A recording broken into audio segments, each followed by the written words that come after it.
these are some stories in renal pathology from my viewpoint, and most of them are more or less true. The second story with Art Cohen is that we were getting ready to give a short course, and he looks at me and he says, "Look who's in the audience."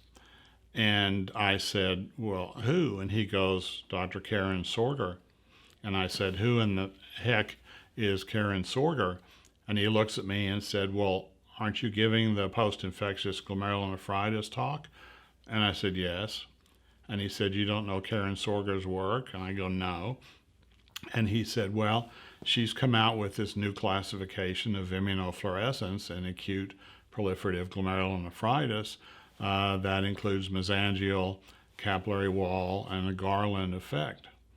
I didn't have time to go to the library. Didn't have a computer there. Didn't have phones like that at that time. So I just had to go on.